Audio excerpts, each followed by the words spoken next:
Hi, I'm Emily Carter, and I'm 29 years old. This is my untold story. A year ago, I joined a yoga studio in hopes of finding peace and balance in my life. I was going through a lot at the time, a stressful job, a tough breakup, and an overwhelming sense of being lost. Yoga felt like the perfect escape, a chance to focus on myself and rebuild my confidence. The studio was beautiful, calm, inviting, and filled with positive energy. The instructor, James, immediately caught my attention. He was confident, professional, and had a calming presence that made everyone feel comfortable. James was well known in the community as one of the best yoga teachers, and I felt lucky to learn from him. At first, everything was great. James was attentive and encouraging, always making sure I felt comfortable with the poses.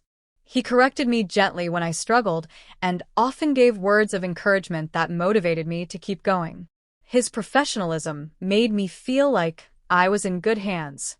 One day after class, James approached me. He told me I had a lot of potential and suggested I consider private sessions to take my practice to the next level. I was flattered.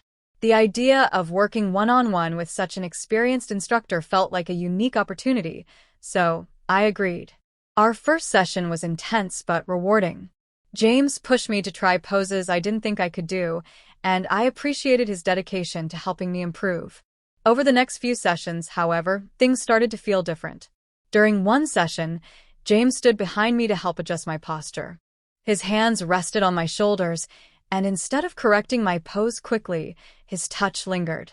He told me to relax in a tone that felt overly personal. I brushed it off at first, thinking I might be overreacting. After all, he was my teacher, and this was yoga. Touch was part of the process, right? But as time went on, his behavior became harder to ignore. During another session, James stood very close to me, his tone shifting from instructional to something more intimate. While helping me with a stretch, he placed his hand on my back and said, "You're too tense. Let me help you release that tension." I froze. His touch didn't feel professional anymore. It felt intrusive. I tried to stay calm and quickly moved away, pretending to adjust my mat. James didn't say much, but I noticed his tone and attitude changed after that. I left the session feeling uneasy and questioning everything. Was I imagining things? Was I being too sensitive? That night, I couldn't stop thinking about it. The more I replayed the situation in my mind, the more certain I became that something was wrong. I decided to talk to the studio manager. I explained everything, unsure of how they would react. To my surprise, the manager listened carefully and assured me that my concerns were valid. They told me I wasn't the first student to bring up issues with James. Other women had experienced similar discomfort, but hadn't come forward out of fear or doubt. The studio took immediate action. James was confronted and eventually removed from his position. Knowing that my voice had helped stop his behavior was a huge relief, but it also made me realize how important it is to trust your instincts. This experience taught me a valuable lesson. Even in spaces that feel safe, like a yoga studio, boundaries matter. It's okay to speak up when something doesn't feel right.